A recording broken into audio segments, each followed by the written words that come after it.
Hi, ninth and 10th. This is our second lecture for literature today. It is an old favorite for students at our school.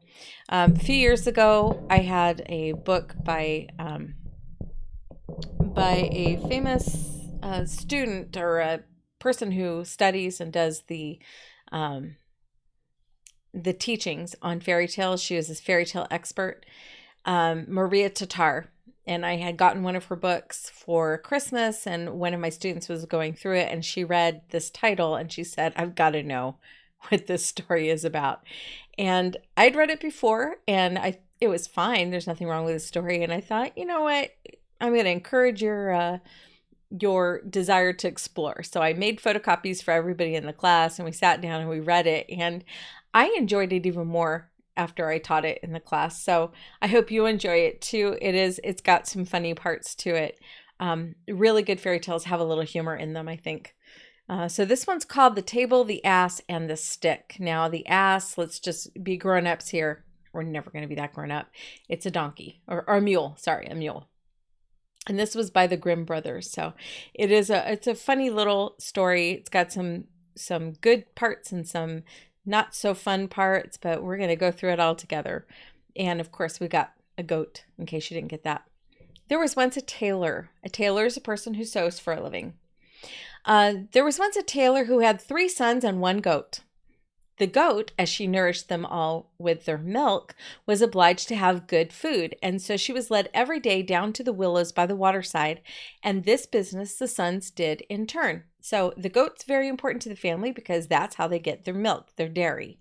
So they get milk, they get cheese from this goat, and the goat is a very important part of the family as a result. And it is the job of the children, the 3 sons, to make sure that she gets down to where she can eat near the willow trees. And so one day the eldest took the goat to the churchyard where the best sprouts are, that she might eat her fill and gambol about. Gamboling means to hop around. In the evening, when it was time to go home, he said, "Well, goat, have you had enough?" The goat answered, "I am so full I cannot pull another blade of grass. Bah, bah." Yeah, the goat talks. "Then come home," said the youth, and fastened a string to her and led her to her stall and fastened her up. "Now," said the old tailor, "has the goat had her proper food?" "Oh," answered the son, "she is so full she no more can pull." Sorry. But the father, wishing to see for himself, went out to the stall, stroked his dear goat, and said, "My dear goat, are you full?" Okay, there we go. The goat answered, "How can I be full? There was nothing to pull, though I looked all about me. Bah, bah." Oh, the goat can not only just talk, it can lie. It's a lion goat. "What is this I hear?" cried the tailor, and he ran and called out to the youth, "Oh, you liar, to say that the goat was full and she's been hungry all the time." And in his wrath he took up his yard measure, that's a yardstick, and drove his son out of the house with many blows. He beats his kid out of the house because the goat's hungry. The next day came the turn of the second son, and he found a fine place in the garden hedge where there were all good green sprouts, and the goat ate them all up. In the evening, when he came to lead her home, he said, "Well, goat, have you had enough?" The goat answered, "I am so full I cannot pull another blade of grass. Bah, bah." "Then come home," said the youth, and led her home and tied her up. "Now," said the old tailor, "has the goat had her proper food?" "Oh," answered the son, "she is so full she no more can pull." The tailor, not feeling satisfied, went out to the stall and said, "My dear goat, are you really full?" And the goat answered, "How can I be full? There was nothing to pull, though I looked all about me. Bah, bah." "The good-for-nothing rascal," cried the tailor, "to let the dear creature go fasting." Running back, he chased the youth with his yard wand out of the house. Then came the turn of the third son. Do you get it? 3 sons. They all have a issue with the goat. Okay, we recognize the 3. The third son, who, meaning to make all sure, found some shrubs with the finest sprouts possible, and left the goat to devour them. In the evening, when he came to lead her home, he said, "Well, goat, are you full?" And the goat answered, "I am so full I cannot pull another blade of grass. Bah, bah." "Then come home," said the youth, and he took her to her stall and fastened her up. "Now," said the old tailor, "has the goat had her proper food?" "Oh," answered the son, "she is so full she no more can pull." But the tailor, not trusting his word, went to the goat and said, "My dear goat, are you really full?" The malicious animal answered, "How can I be full? There was nothing to pull, though I looked all about me. Bah, bah. Oh, the wretches, cried the tailor. The one as good for nothing and careless as the other. I will no longer have such fools about me. And rushing back in his wrath, he laid about him with his yard wand and belabored his son's back so unmercifully that he ran out of the house. This is 3 sons he's chased out of the house based on the goat saying it's not been fed properly. So the old tailor was left alone with the goat. The next day he went out to the stall and let the goat out, saying, Come, my dear creature, I will take you myself to the willows. So he led her by the string and brought her to the green hedges and pastures where there was plenty of food to her taste, and saying to her, Now for once you can eat to your heart's content. He left her there till evening. Then he returned and said, Well, goat, are you full? She answered, I am so full, I cannot pull another blade of grass. Bah, bah. Then come home, said the tailor, and leading her to her stall, he fastened her up. Before he left her, he turned once more, saying, Now then, for once you are full. But the goat actually cried, How can I be full? There was nothing to pull, though I looked all about me. Bah, bah. When the tailor heard that, he marveled and saw at once that his 3 sons had been sent away without reason. He didn't just beat them out of the house, he forced them out. He made them leave home. He kicked them out based on this goat's word. Never trust a talking goat. Wait a minute, cried he, you ungrateful creature. It is not enough merely to drive you away. I will teach you to show your face again among the honorable tailors. So in haste he went and fetched his razor, and seizing the goat, he shaved her head as smooth as the palm of his hand. And as the yard measure was too honorable a weapon, he took the whip and fetched her such a crack, and with many a jump and spring she ran away. The tailor felt very sad as he sat alone in his house, and would willingly have had his sons back again, but no one knew where they had gone. So he kicks his sons out. He has no idea where they are. He trusts the word of the goat. Turns out the goat's a liar. Big shock there. And then to punish the goat, he shaves the goat's head. Okay, shaving of the head was a common punishment for people who committed adultery. So there's a little key there, but the goat was just a liar. Adultery is a lot of lying too. But he shaves the goat's head and kicks it out of the house, whips it out. The eldest son, when he was driven from home, apprenticed himself to a joiner. So the boys have to start taking care of themselves. So they become apprentices. That means that they hire themselves out to someone and learn how to complete a trade. So I put a book cover on the slide here, The Essential Joinery. This is what a joiner does. They make things like furniture. They do things with wood, and they make they join pieces of wood together to make drawers and boxes and things like that. So it's a very important craft, even cupboards and stuff. And you can see on the bottom of that book, there's a lot of different ways that pieces of wood can be joined together.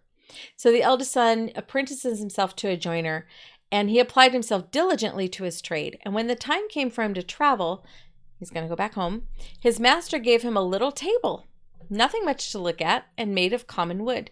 But it had one great quality.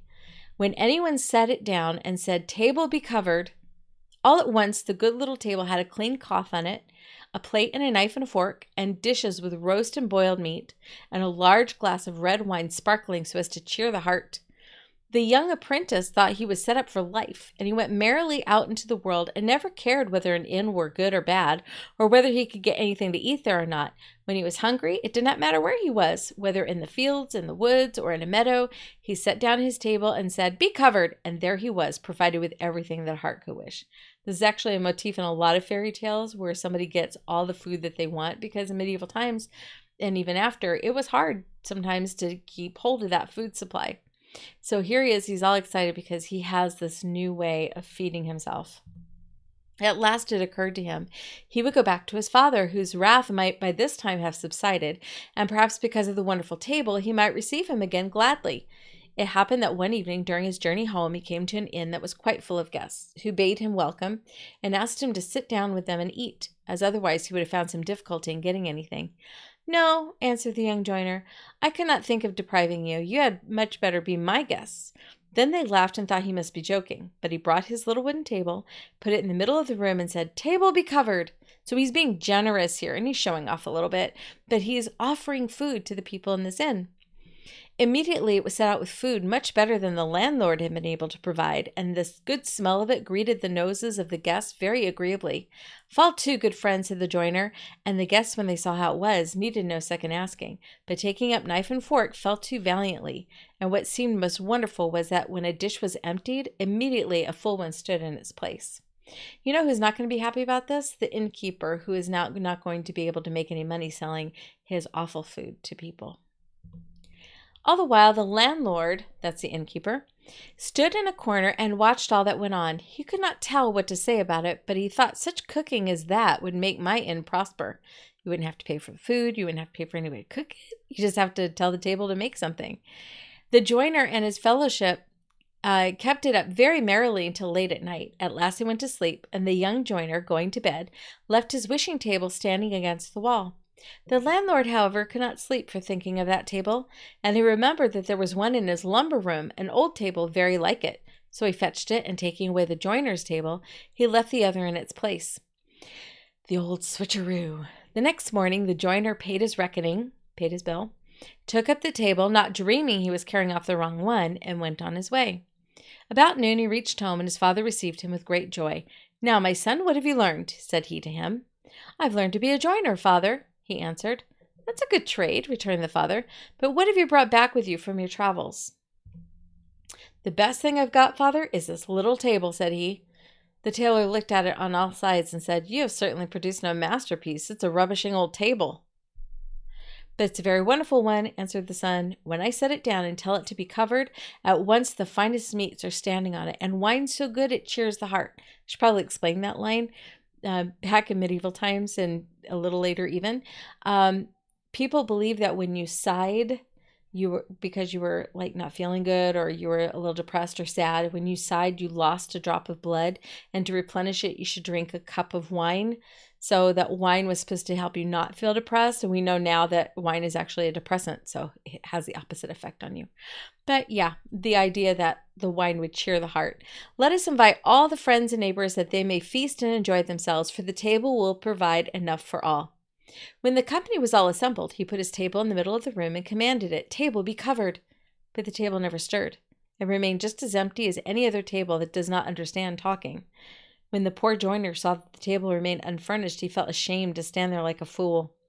The company laughed at him freely, and were obliged to return unfilled and uncheered to their houses. The father gathered his pieces together and returned to his tailoring, and the son went to work under another master. He's got to get a job. The second son had bound himself an apprentice to a miller. And when his time was up, his master said to him, "As you have behaved yourself so well, I will give you an ass of a remarkable kind. He will draw no cart and carry no sack." Okay, so he's apprenticed to a miller. That's someone who grinds grain to make flour. And then when he's leaving, the miller's going to give him an ass or a mule that will not draw a cart. It's stubborn. It's not going to do it. And it won't carry any sacks for him, so it won't be able to be used as a beast of burden. "What is the good of him then?" asked the young apprentice. "What's the point of having the mule then?" "He spews forth gold," answered the miller. "If you put a cloth before him and say, 'Bricklebrit,' out come gold pieces from front and back." This is the most bizarre little fairy tale. It's it's a mule that vomits and poops gold coins. Oh, the joy. Okay. I don't know who comes up with this. "That is a capital thing," said the apprentice, and thanking his master, he went out into the world. Whenever he wanted gold, he had only to say "Bricklebrit" to his ass, and there was a shower of gold pieces, and so he had no cares as he traveled about. Wherever he came, he lived on the best, and the dearer, the better. His purse was always full, and when he had been looking about him, about the world, a long time, he thought he would go and find out his father, who would perhaps forget his anger and receive him kindly because of his gold ass. And it happened that he came to the lodge in the same inn where the brothers' table had been exchanged. It's not an unusual thing. It's a road going home, and there's an inn on the way. He was leading his ass in his hand, and the landlord was for taking the ass from him to tie it up, but the young apprentice said, "Don't trouble yourself, old fellow. I will take him into the stable myself and tie him up, and then I shall know where to find him." The landlord thought this was very strange, but he never supposed that a man who was accustomed to look after his ass himself could have much to spend. But when the stranger, feeling in his pocket, took out 2 gold pieces and told him to get something good for supper, the landlord stared and ran and fetched the best he could get. After supper, the guest called the reckoning. He asked for the bill, and the landlord, wanting to get all the profit he could, said it would amount to 2 gold pieces more. The apprentice felt in his pocket, but the gold had come to an end. "Wait a moment, landlord," said he. "I will go and fetch some money." And he went out of the room, carrying the tablecloth with him. The landlord could not tell what to make of it, and, curious to know his proceedings, slipped after him. And as the guest shut the stable door, he peeped in through a knothole. Then he saw how the stranger spread the cloth before the ass, saying, "Bricklebrit," and directly the ass let gold pieces fall from back and front so that it rained down money upon the ground. "Dear me," said the landlord, "that is an easy way of getting ducats. A purse full of money like that is no bad thing." After that, the guest paid his reckoning and went to bed, but the landlord slipped down to the stable in the middle of the night, led the gold ass away, and tied another ass in its place. The next morning early, the apprentice set forth with his ass, never doubting that it was the right one. By noon he came to his father's house, who was rejoiced to see him again and received him gladly. "What trade have you taken up, my son?" asked the father. "I'm a miller, dear father," answered he. "What have you brought home from your travels?" continued the father. "Nothing but an ass," answered the son. "We have plenty of asses here," said the father. "You had much better have brought me a nice goat." Yes, it is a play on words, because people did use this term to describe a stubborn person and also someone's posterior. That's a backside. "Yes," answered the son, "but this is no common ass. When I say Bricklebrit, the good creature spits out a whole cloth full of gold pieces. Let me call the neighbors together. I will make rich people of them all." "That will be fine," said the tailor. "Then I need labor no more at my needle." And he rushed out himself and called the neighbors together. As soon as they were all assembled, the miller called out to them to make room, brought in the ass, and spread the cloth before him. "Now pay attention," said he, and cried, "Bricklebrit!" But no gold pieces came. And that showed that the animal was not more scientific than any other ass. So the poor miller made a long face when he saw he had been taken in, and begged pardon of the neighbors, who all went home as poor as they had come. And there was nothing for it but that the old man must take to his needle again, and that the young one should take service with a miller. So he has to go get a job. The third brother had found himself apprenticed to a turner. Okay, as turning is a very ingenious handicraft, it took him a long time to learn it.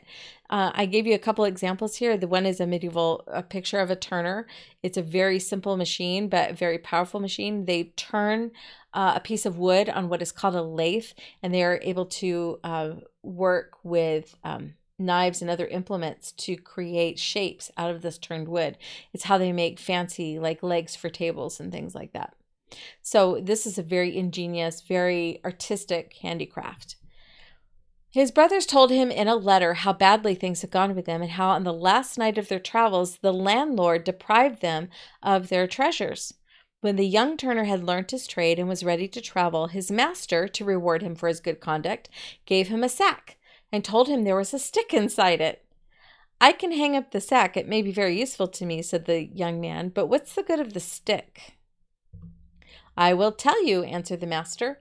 "If any one does you any harm, say, 'Stick, out of the sack,' and the stick will jump out upon them and will belabor them so soundly that they shall not be able to move or leave the place for a week, and it will not stop until you say, 'Stick, into the sack.'" The apprentice thanked him and took up the sack and started on his travels, and when anyone attacked him, he would say, "Stick, out of the sack," and directly out jumped the stick and dealt a shower of blows on the coat or jerkin and on the back beneath, which quickly ended the affair. One evening the young turner reached the inn where his 2 brothers had been taken in. He laid his knapsack on the table and began to describe all the wonderful things he had seen in the world. "Yes," said he, "you may talk of your self-spreading table, gold-supplying ass, and so forth, very good things, I do not deny, but they are nothing in comparison with the treasure that I have acquired and carry with me in that sack."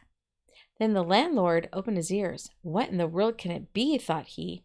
"Very likely the sack is full of precious stones, and I have a perfect right to it, for all good things come in threes." He had no right to any of it because he was a thief, but he is using that old idea of things come in threes. I gotta have this thing that's in this sack. When bedtime came, the guest stretched himself on a bench and put his sack under his head for a pillow. And the landlord, when he thought the young man was sound asleep, came and stooping down, pulled gently at the sack so as to remove it cautiously and put another in its place. The turner had only been waiting for this to happen. And just as the landlord was giving a last courageous pull, he cried, "Stick out of the sack!" Out flew the stick directly and lay too heartily on the landlord's back, and in vain he begged for mercy. The louder he cried, the harder the stick beat time on his back, until he fell exhausted to the ground.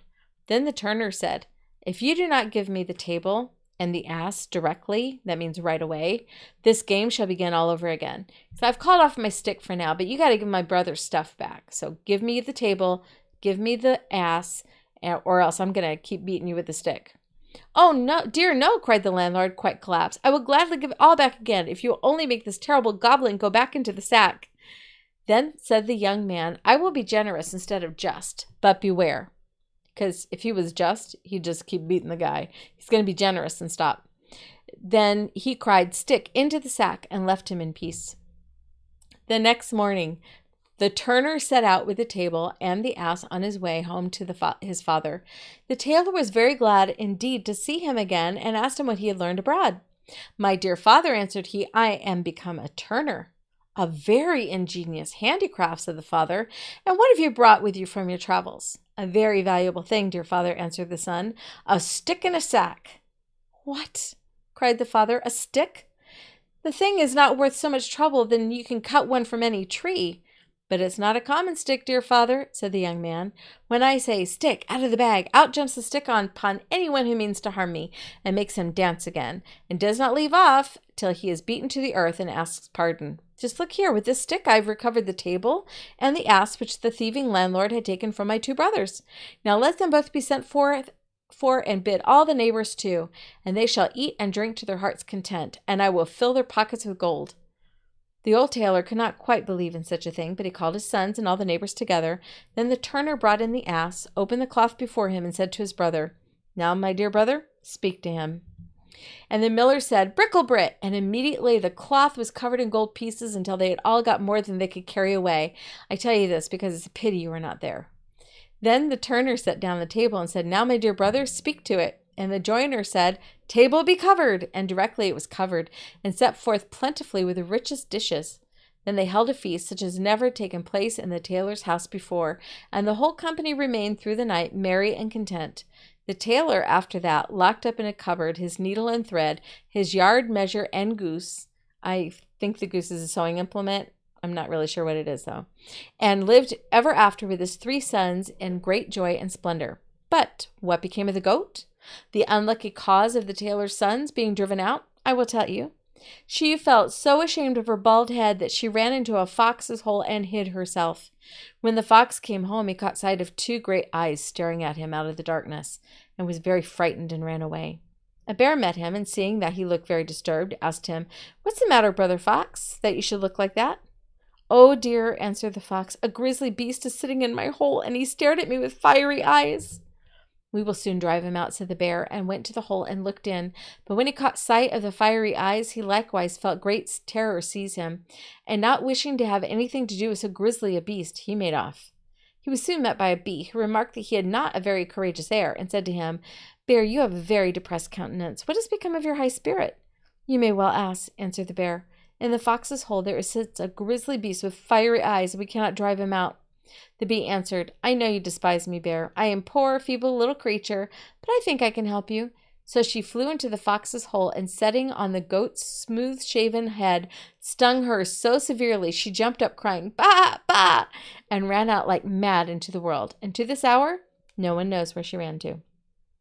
Just as the stick was the smallest implement that was given to one of the sons and had actually the least amount of power, it ended up being the thing that saved everybody. And just like that, the bee is smaller, but was able to save the bear and the fox from this horrendous, horrible goat. Okay. I hope you enjoyed that fairy tale. I think it's really cute. I'm thankful to that student so long ago who said, "I've got to read this one." Okay, I'll talk to you again tomorrow. I'll have 2 more fairy tales at least to do, or at least 2 lectures for sure. And do a little bit of homework at a time. Don't get too snowed in, and I'll talk to you later. Bye.